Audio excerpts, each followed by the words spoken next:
পোন প্ৰথমবাৰৰ বাবে বিজেপিৰ দখলত মৰিগাঁও জিলা পৰিষদ। মৰিগাঁৱত বিজেপিয়ে গঠন কৰে জিলা পৰিষদ। মন্ত্ৰী পীয়ুষ হাজৰিকাৰ উপস্থিতিত জিলা পৰিষদ গঠন কৰা হয়।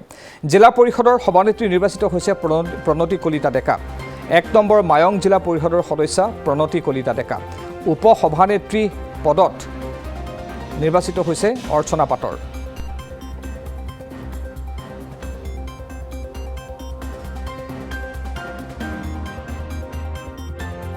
কলিতা ডেকা ডাঙৰীয়ানী সভানেত্ৰী হিচাপে নিৰ্বাচিত হৈছে আৰু অৰ্চনা পাটৰ ডাঙৰীয়ানী উপসভানেত্ৰী হিচাপে নিৰ্বাচিত হৈছে। মই আশা ৰাখিছোঁ দুয়োগৰাকীয়ে সকলোৰে লগত মিলি অনাগত সময়ত খুব ভালদৰে কাম কৰিব, জিলাখনৰ উন্নয়নৰ কাৰণে কাম কৰিব, গাঁৱৰ উন্নয়নৰ কাৰণে কাম কৰিব আৰু সকলোৱে মিলা প্ৰীতিৰে যাতে কাম কৰে তাৰ কাৰণে মই সকলোকে অনুৰোধ জনাইছোঁ।